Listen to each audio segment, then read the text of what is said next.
The Grow My Cleaning Company podcast helps owners of cleaning companies just like you to grow your company and yourself so you can make more money and finally get the time and money freedom that probably got you into this business.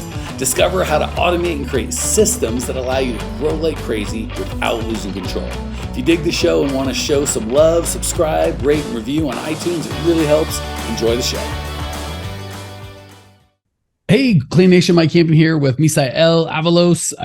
I'm like 63% sure I got his name right. He came to one of our live. He's giving me the, I don't know. Well, I'll let him clean it up if I screwed up. I met this guy. We were recording this end of October, actually day before Halloween. I met him sometime in April. I forget, maybe second, third week. Yeah. April. Yeah. So it's been, I don't know, 6 months. And, he just came to our next level event, and that was the second event I got to see him at. And just, he had such a different thing going on in his world. I was kind of sharing with some of the team because we love sharing client wins. And I think we even had, you might be one of the younger, not younger in age, but younger like in time with us, where we had you on a panel and but shared what's going on with your world. So this whole thing is just to get some of the cool brain power going on in Misa's head out to you guys. Anything I missed or any amendments you want to make before we dive in, Misa? No, that was good. Thank you for bringing me on. I truly appreciate it. It's definitely been a huge change since I met you in April. So I'm excited to get your questions and share. Yeah, I know your story, and I'm going to try and play dumb and just let you share with everyone else. So when you reached out, how did you find us? What made you call? What struggles were you dealing with? What changes did you hope you could make? Like, what fears did you have? Kind of just give us paint a picture of where you were in April and what kind of brought us together. Well, I've listened to your podcast for years now. We've been in business since 2018. So I really started getting into personal development in like 2019. So I've been listening to your podcast and always interested, but very much like, well, I'm not in that position yet to move forward or get any coaching. I will figure it out myself. And I went through that, for a while. And I think we did chat sometime in like 2020.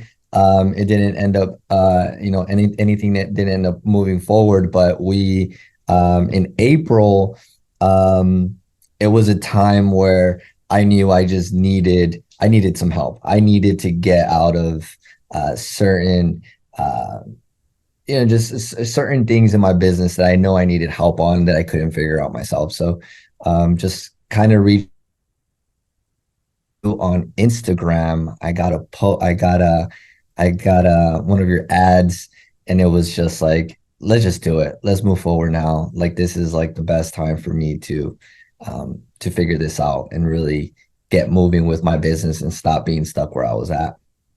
Misa makes it sound like it was just something in his business. We had to throw an event in his gosh darn backyard with the, where he's in Tucson, which is about an hour and a half east or southeast of Arizona, where we held the event. So part of it was timing. Part was like, fine, Misa, if you don't want to do a version, I will throw an event. It's just here. Phoenix was perfect too. I mean, it was like no brainer. Let's do it. All right. So I guess for all of you guys, just email me and be like, I want my event here. We get a bunch of events. Yeah. We get if I get more than 10 emails from a single area, we'll hold an event there. So you email me, support at Grow My Clinic or My Growing Thing. I want an event here. We'll figure it out.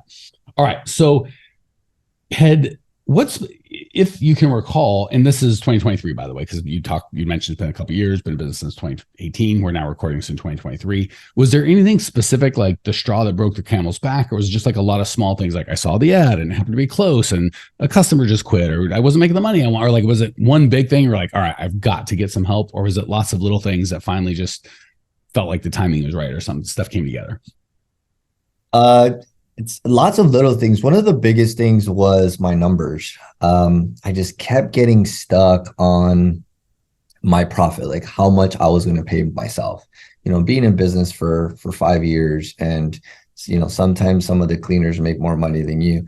That's not where you want to be. And I still had the drive. I still wanted to grow the business, but I was just missing some of that just that energy of like the confidence in knowing that, hey, this is something that I do want to continue doing for my family. And if I pay myself well, I know that I would be able to do more and give more and feel better too, because I was already feeling discouraged, wanting, even looking into selling the business, and not so motivated, and that reflects on how you treat your employees. So um the definitely my numbers and paying myself was just, my wife just kept, hey, like, I know you can make more, like it's not right that you're not paying yourself the right way. So, you know, my wife being on my shoulder, and me losing that confidence, and her seeing me stress out, and her is like, hey, like, you do so much, like, you can figure it out. So it really came in at a perfect time. And It it's was funny. just perfect. And in Phoenix, it was just like, let's go. Yeah, we happened to rent a mansion that was pretty sexy. It was awesome. Um, yeah, there's kind of two ways. Well, there's several, but on the money side, there's the my business is stuck. It's little. I'm, eating what I kill. I'm doing a lot of cleaning and it sucks. That one's almost less insidious because you'll get tired and you'll get to pain faster. Where you were at Misa, which is more insidious to me, because I think if I remember right, your top line was fine. You had really good revenue, but you just weren't getting paid.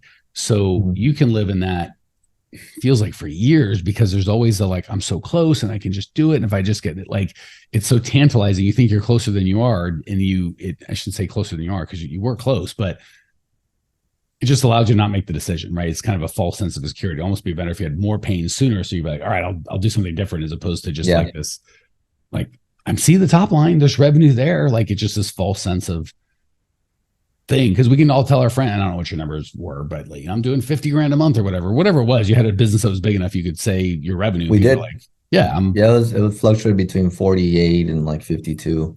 yeah. So you're doing 50 grand a month. Like, your friends, your family all be like, that's a real business. Good for you. And you had, a couple 100%. dozen employees, like, everything on the front's good. And you and your poor wife are like, why am I, why am I broke? Like, this is awful. Okay. So that's what made you, if you can remember, I know it's tough after the fact, but do you remember what you'd hope to get out? Like, I'm sure there's some fear, right? Cause you've been doing this 4 years. It's not like there's a first thing you've tried. I'm sure you came in with a little bit of hope and a little bit of, I'm going to get let down, or this is going to be another like thing like I did before that didn't work, or like, what were you hoping you could make a little more? Like, what were your expectations coming in? Then we'll talk about the reality and what you did, and what changes you took. And, maybe some people can make those same changes, but what were your expectations? Well, the biggest thing is the fact that I've taken other courses and things like that, but it's nothing like being coached from someone that is specifically works with that industry.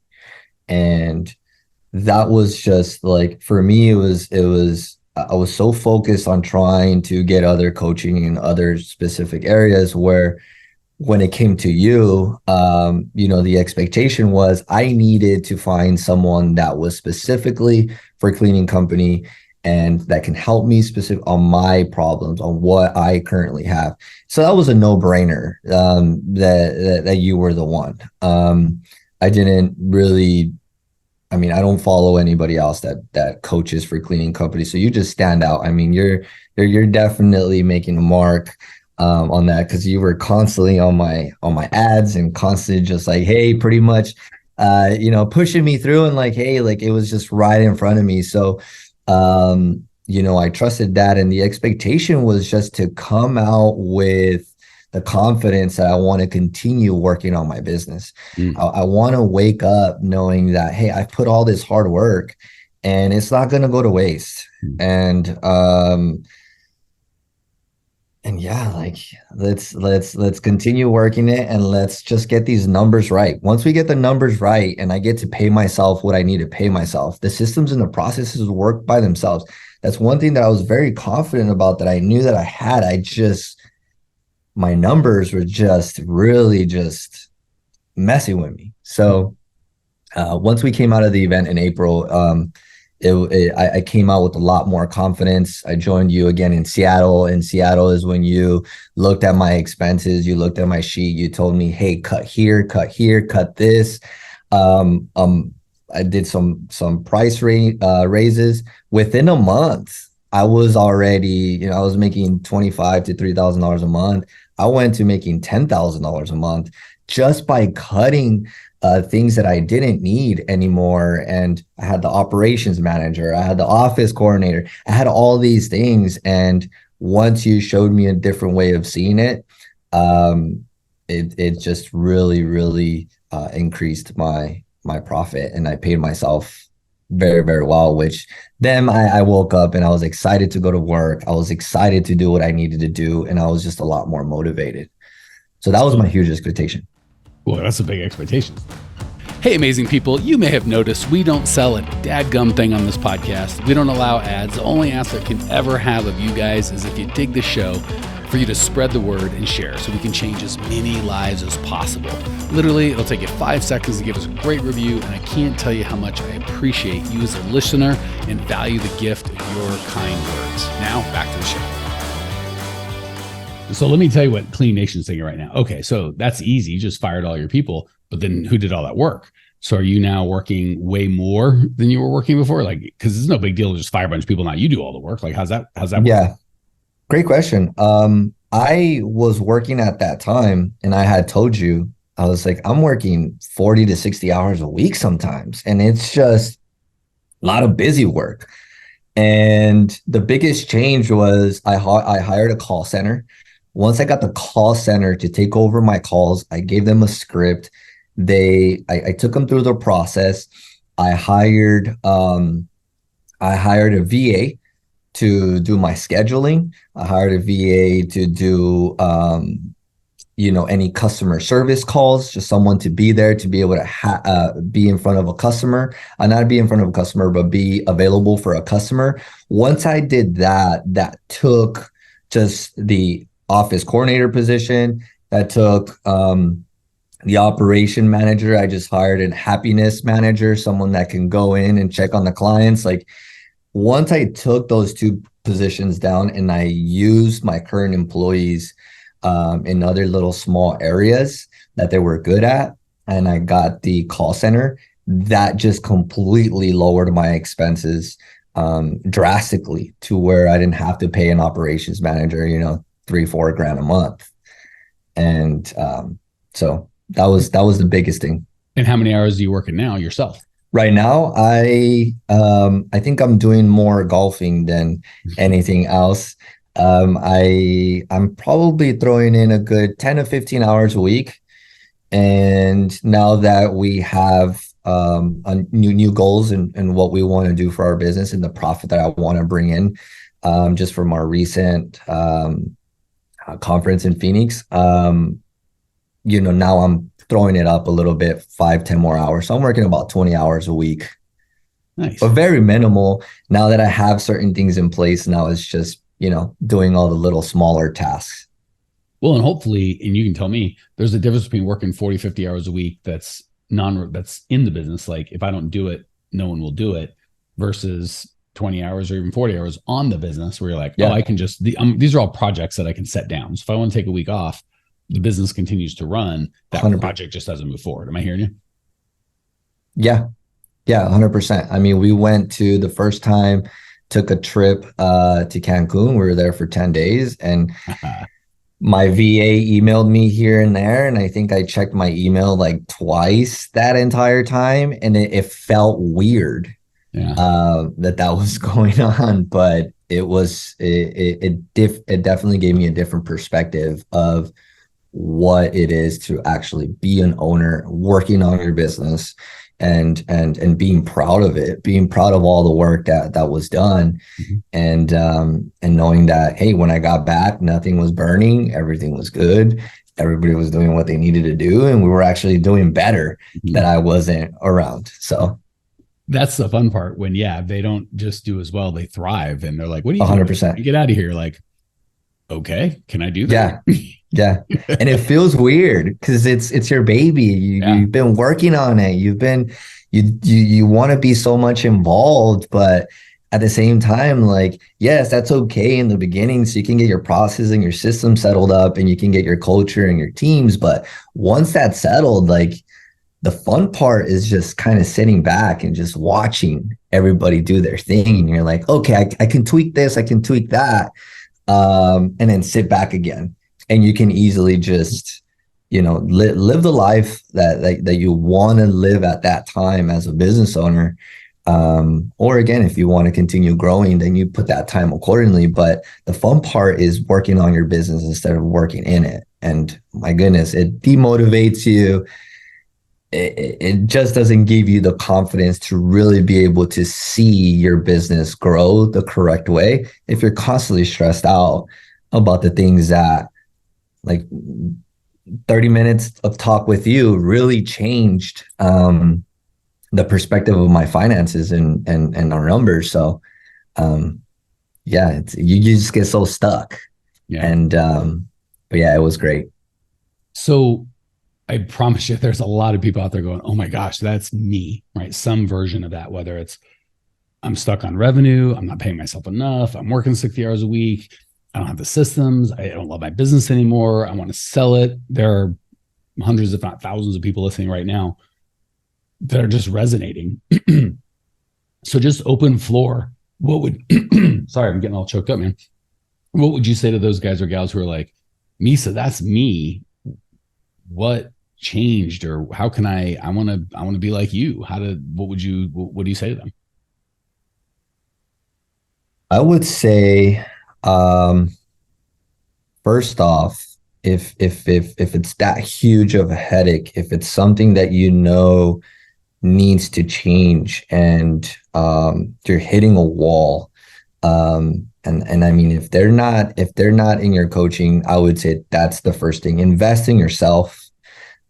Invest in getting to know somebody else's perspective, somebody else's experience. You might just be one piece away from really being able to solve a bigger issue. And once I got the hiring funnel, once I got the VA, once I got the call center, and the core values, that was a huge thing. Hiring core value matches, like all these things that you teach.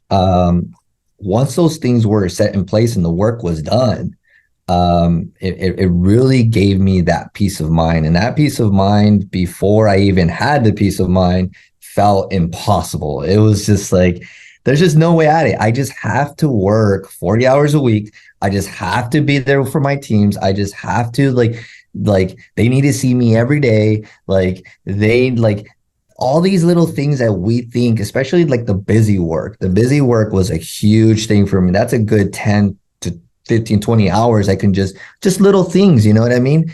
And that, like, just doing those things just really gave me like I said, like, just no confidence in wanting to work in my business because I felt like there's just no way out. I just have to do all these things. But being coachable and getting in your program was honestly one of the best things that I've ever done. And that short investment was just it was just drastic in my life. And I'm extremely, extremely grateful to you and to your patience and your expertise to be able to show me and other business owners, hey, it's possible that you can do these things.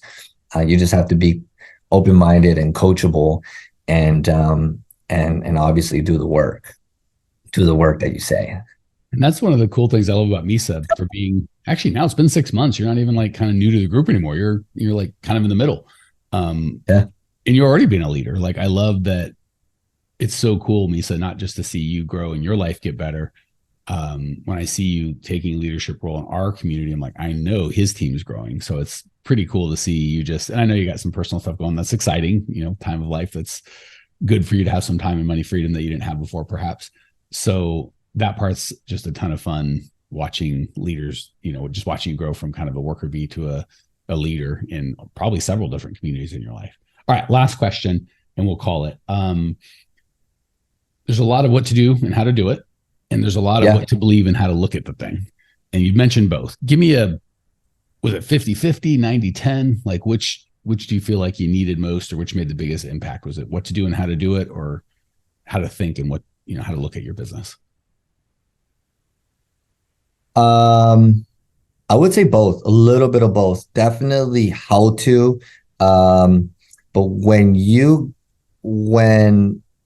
like I took every word that you said to heart. Like it was just like, hey, if Mike told me to jump, I'm gonna jump. Like there's no other option right now. So once you gave me the tools and the advice, that's one great thing working with you is you're a genuine guy, you're a hardworking guy, but you are very patient in looking at our business and really getting to know us personally so that you can then be able to help us out. So once you did that in Seattle and you really just took, I think you did like 30 minutes with me and my wife and you saw our numbers and you saw our sheet, you instantly just noticed a few things. And once we made those changes and you gave me a list of things that I needed to do, that just really opened up my perspective and like, okay, yes, there's a little bit of, hey, I need to do this and that, but it's more of,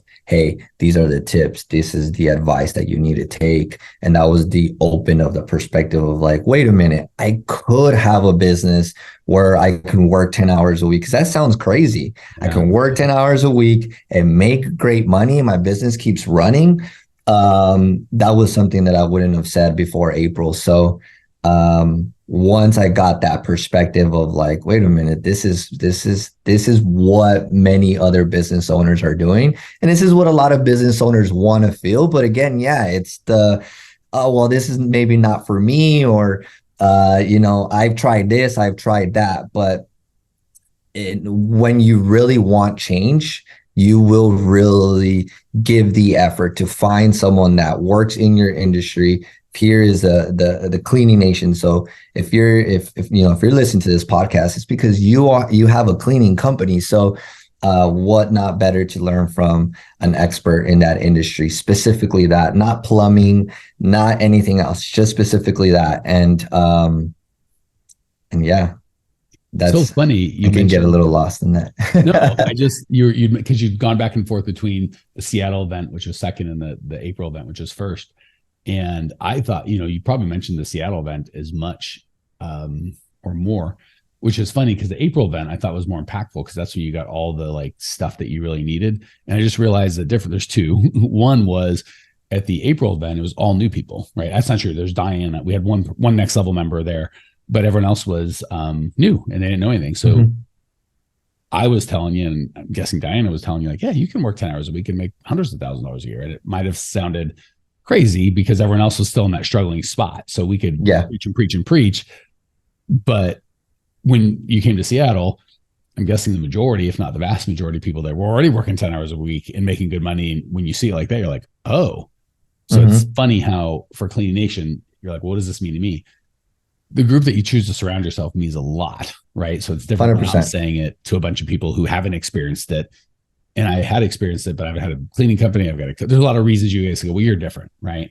Versus being in a community where that's just the standard. Everyone's just like you. It's really hard to go, well, you're different because they're not. And then this last event, now you're the guy that it's what's really exciting is there was, I'm sure, a handful of people that saw you and you were the guy that did that for them. They're like, I never really believed it, but Misa's so down to earth and he's so sweet and he seems so real and genuine. So if he says it, I can do it. And now you're doing it kind of with a microphone. Not kind of with a microphone.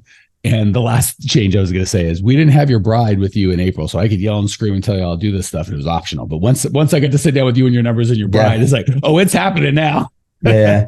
Oh, she kept me accountable. She was like, okay, we're doing this. And it's great because when you have a spouse that can help you out and motivate you and be there to support you, like that's a huge, huge thing as well. It's like, we just need that as business owners. We need that support. We need someone to nudge us and be like, you're doing a great job. Keep going, keep moving forward. I know you're doing it for your family. And yeah, my wife is a great support. But yeah, April was definitely the impact of like, okay, I got my numbers. Mike's talking about all this stuff about 10 hours a week. and increasing your profit. And it was just something I held within until I did the work. And in Seattle was just like an eye opener, especially seeing other people there that already having those types of businesses. It was just beautiful. And now being able to help the current members that are there, and they get questions and they're like, oh my God, like, hey, you're so different from Seattle. Like, you were super stressed out at that time. It's like, yes, this is what I did, and it's a beautiful thing to be able to just help other people and see them grow. I'm sure you feel that all the time. So that's why we do what we do, man. That's our whole situation. Yeah. So, Clean Nation, if this has been helpful, go to growmycleaningcompany.com. We've done over 1,000 episodes, podcasts, completely free, Facebook group free. I don't think there's anything for sale there. Yeah, go to growmycleaningcompany.com. If you want some help, reach out. We'll do what we can to help you. And yeah, we'll hopefully, I'm speaking right now to one of the next Misas out there who's going to change your life. Looking forward to meeting you already. See ya. Well, here we are, the end of the podcast, and you made it. Great job. I've got a little bonus for you for sticking through with me. But like I mentioned before, if you got value out of this podcast and you want to show a little love, subscribe, rate, and review on iTunes, Spotify, wherever the heck you're listening to this thing. Share it with a friend. Share the love. And as a special thank you for those of you that stuck with me to the end, how about I give you my personal phone number so we can text? It's a great way for me to get to know you, your business, your goals personally. So shoot me a text now, 602-932-6431, 602-932-6431. I am the only one who responds to these texts, and I will personally respond to everyone I possibly can as long as this number is manned. Don't know how long we're going to keep this at the end of the podcast, so grab it now, 602-932-6431. Give me a text, say hey, can't wait to meet you.